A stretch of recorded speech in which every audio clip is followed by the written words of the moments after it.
fundos imobiliários com rendimentos extraordinários. Garimpamos alguns pequenos, desconhecidos, porém promissores. Fique de olho, contaremos tudo no Cafeína de hoje, que começa depois da vinheta. Tchau.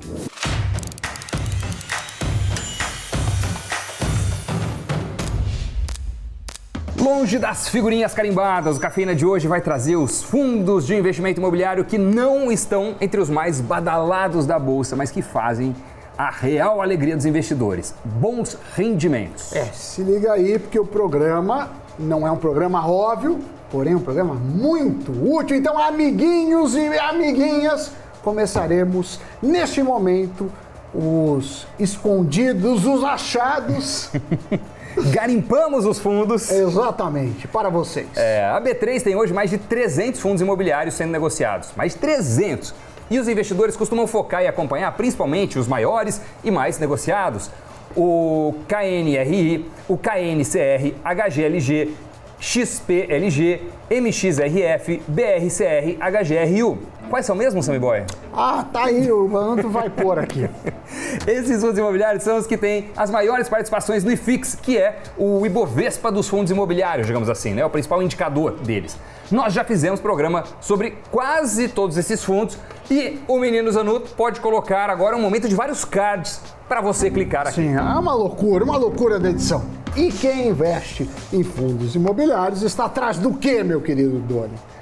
É claro, está atrás... Mussarela, dinheiro. Do vil metal, do faz-me rir, do dinheiro e, em nome disso, bons rendimentos. E esses fundos, eles têm uma característica, que é uma vantagem e uma desvantagem ao mesmo tempo. Eles têm muitos cotistas, muitos ativos, muita liquidez e, de certa forma, eles são mais previsíveis, uma maior previsibilidade. Então, você sabe que não vai ter grandes emoções. Agora, cuidado, para ter maior retorno esperado, você precisa tomar maior risco. Mas nem sempre o oposto é verdadeiro. Às vezes está tomando risco para não ter um maior retorno. Mas enfim, a gente vai falar desse lado aí de fundos menos consolidados, mais riscos, mas por outro lado podem trazer uma boa rentabilidade. Exato. Tem aqueles investidores como o Sammy Boy aqui do meu lado que adoram uma pimenta, uma pitada de fortes emoções. Pimentinha. E aí que entram alguns fundos imobiliários de menor porte, de menor liquidez, que são obviamente mais arriscados, mas que também têm uma perspectiva de gerar bons retornos. Para o investidor com horizonte de médio a longo prazo, eles podem ser uma boa oportunidade. É justamente por estarem fora do radar da maioria dos investidores que esses fundos podem esconder um potencial de crescimento interessante e, consequentemente, uma valorização mais acentuada. Bom, falamos, mas pensando nisso, que fomos pesquisar, fomos no acumulado e descobrimos, junto com a nossa talentosa equipe, 3 fundos de investimentos imobiliários que se destacaram no quesito valorização de cotas, ou seja, a procura por eles está mais alta e quem tem cotas de fundo ganhou dinheiro, muitos não desejam vendê-las e 2 deles são bem pequenos. Um se chama Tourmalet 2, cujo ticker é TUR, TOUR11, e o outro é o Atrio Reit, negociado na B3 com o código ARRI11.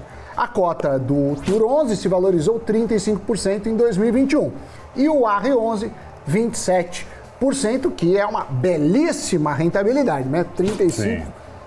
Não está nem metade do ano, um 35, outro 20 cacetada, brincadeira, meu. Ô louco. O Tourmalet, ou Tourmalet, não é? Tourmalet, né? Tourmalet, não sei. Tourmalet ou se for em Tourmalet. francês. Qual que é o termo de francês que tem o termo? Você que balé. Estuda balete. Eu gosto de abrasileirar, seja ou não este o caminho. O Tourmalet é muito pequeno, tem apenas 200 cotistas e uma liquidez muito baixa, em torno de R$23 mil por dia. É muito pouco. Como efeito de comparação, um fundo com uma boa liquidez precisa negociar na casa dos milhões de reais por dia. Sim. Mas o TUR 11 tem uma vantagem, ele distribuiu pouco mais de 9% em rendimentos nos últimos 12 meses. Além da valorização de 35% no ano. Belíssima. Aí você já vai fazendo a conta. Aí eu vi vantagem. Já o outro fundo, o Atrio, é um pouco maior. Tem pouco mais de 2.700 cotistas e uma liquidez diária na casa dos R$150 mil. ainda é pouco, mas é 5 vezes maior do que o do Tourmalet e entregou um rendimento de quase 9% nos últimos 12 meses. Nenhum dos dois faz parte do IFIX. Sempre que você tem fundos pequenos, seja por pouco volume ou por pouco cotista, você tem um risco. Você quer vender, não tem comprador, isso se transforma ou se chama em risco de liquidez, que pode traduzir num bom desconto. E também é muito mais fácil grandes oscilações, que um pouquinho de gente para um lado ou para o outro já pode puxar. Mas enfim, como o ARRI11 é um pouco maior, vamos falar mais dele. O fundo negocia CRIs, LCIs, LIGs, que são letras imobiliárias garantidas, letras hipotecárias e cotas de outros fundos de investimento imobiliário. Ele possui ativos em São Paulo, no Rio, na Bahia e em Minas. Ele é listado na B3 há pouco tempo, né?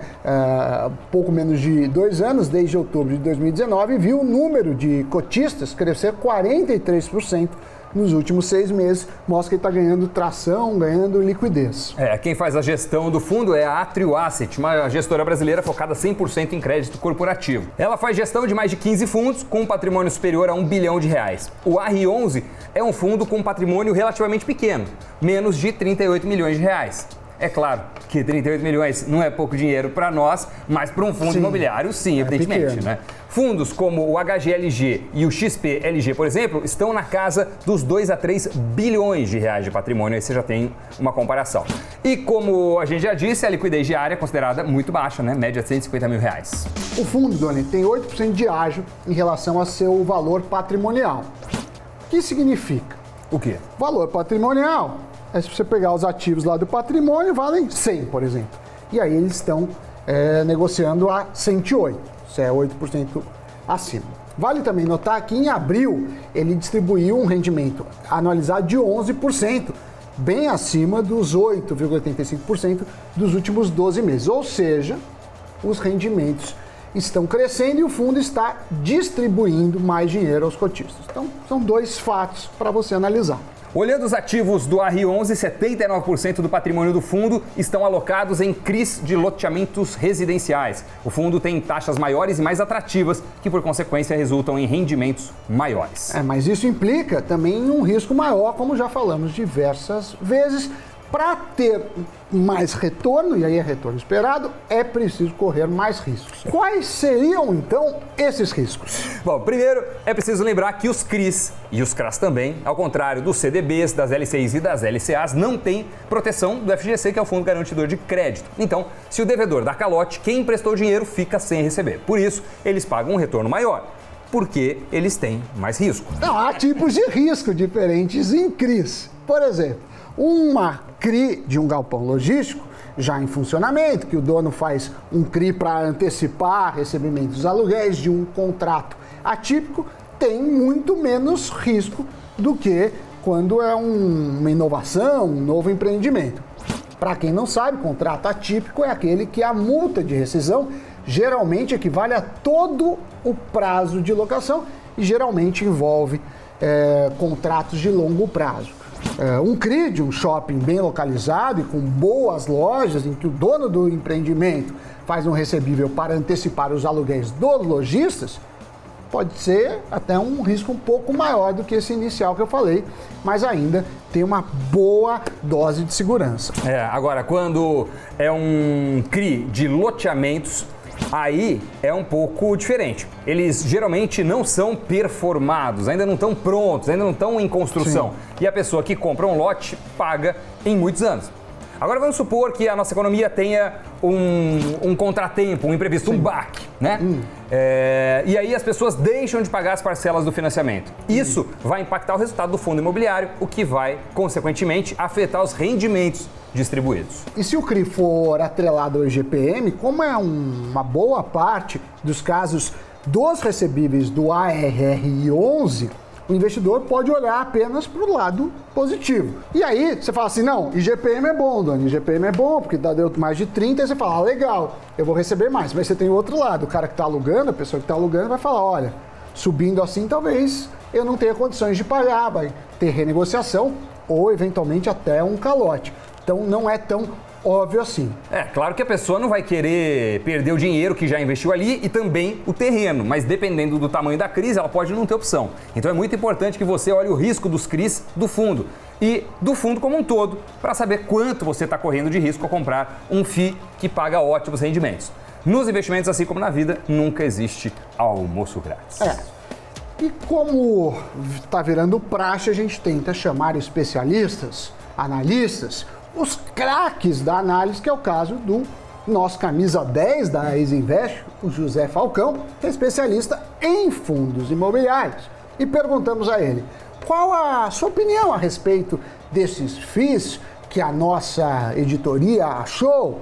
E segundo ele, esse tipo de ativo tem uma menor capacidade financeira, o que, consequentemente, diminui a diversificação. Então, não é o tipo de fundo que está sempre comprando mais imóveis, prédios, terrenos ou galpões. Mas ele diz que isso não quer dizer que os fundos pequenos são ruins em relação aos ativos que investem, apenas que têm desvantagem em relação aos maiores FIIs do mercado e que esses pontos são importantes para o investidor levar em consideração. Só isso. Dado esse recado, trouxemos então um outro FII, que entregou não menos desprezíveis 18% em dividendos nos últimos 12 meses. Você ouviu certo, Doni? Liga agora, 18%. Caramba. Estou falando dele, o Urca Prime Renda, cujo ticker é o RPR11. Ele é um FII de gestão ativa, também focado em CRIs, e que tem cerca de 8.500 cotistas e uma liquidez diária ainda pequena, menos de R$400 mil. Assim como o RI11, o URPR11 também negocia com a Ágio. O valor patrimonial da cota do Urca Prime Renda é R$ 96,00, mas o fundo é negociado por cerca de R$ 109,00 atualmente na B3, o que dá um ágio de 13%. Ou seja, o preço sobre o valor patrimonial do fundo está em 1,13. E quem comprou cotas do RPR11 há um ano, por exemplo, quando o fundo era negociado com desconto abaixo do valor patrimonial, viu ela se valorizar em 34%. Então vamos lá, Dani, vale a pena a gente pensar o seguinte. Por que um fundo seria negociado com ágio? É uma lógica parecida com a ação. Tem gente que pergunta, mas se todos os ativos da empresa valem R$1 milhão, como a empresa vale mais? Porque você não tem só aqueles ativos, você tem toda a expectativa de rendimentos, né? No caso de ações, são os dividendos que você vai ganhar desde hoje até o infinito. E além, no caso de fundos imobiliários, você não tem dividendos. No caso de ações, o que é o dividendo? A empresa lucrou, uma parte reinveste, paga lá e uma parte devolve. No caso de fundos de investimento, você tem algo parecido.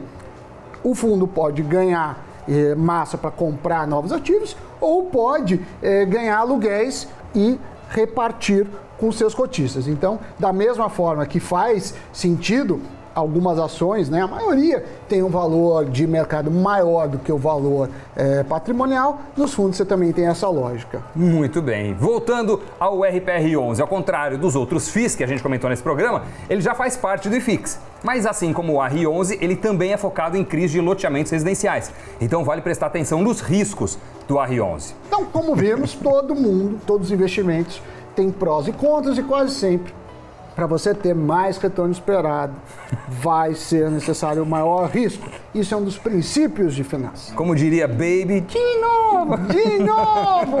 Bota de novo. Mas o que acontece? Então, algumas coisas valem sempre, vou fazer o disclaimer. Primeiro, cada um tem um perfil de investimento. Segundo, nem todo risco significa mais retorno, mas quase todo retorno esperado maior significa tomar risco. Então, sempre se atualize, veja prós, contras, estude o mercado, veja as nossas análises. Tem os analistas da casa, da Exinvest, que são nossos parceiros, a gente faz parte da Exinvest. Então, devagar e sempre que dá tudo certo. Vamos embora, gente. Giro de notícias. Os títulos do Tesouro Direto voltaram a ter dias de amargura em maio. Dos 27 títulos negociados no mercado, apenas 7 tiveram um desempenho positivo nos últimos 30 dias. No ano, a maioria dos títulos também acumula perdas. A exemplo do Tesouro IPCA+, que contabiliza uma queda de até 15%. A razão para a piora do cenário foi principalmente o aumento da pressão inflacionária. o WhatsApp voltou atrás e disse que não vai mais limitar as funções do aplicativo caso os usuários não aceitem as novas regras, pelo menos por enquanto. Em um comunicado, a rede afirmou que não vai apagar nenhuma conta e nem limitar o acesso por causa da atualização. E o Mercado Livre fechou uma parceria com o grupo Pão de Açúcar. Agora, os produtos do supermercado serão oferecidos diretamente na plataforma de e-commerce. Com isso, a rede de supermercados atenderá até mesmo cidades em que não tem lojas e promete o envio mais rápido do Brasil. Muito bem, com isso encerramos este Cafeiola de hoje. Deixe aquele like, porque nos esforçamos bastante para arrancar ao menos um esboço de sorriso em vossa face. Sim. E a gente se encontra no próximo programa. Tchau! Tchau.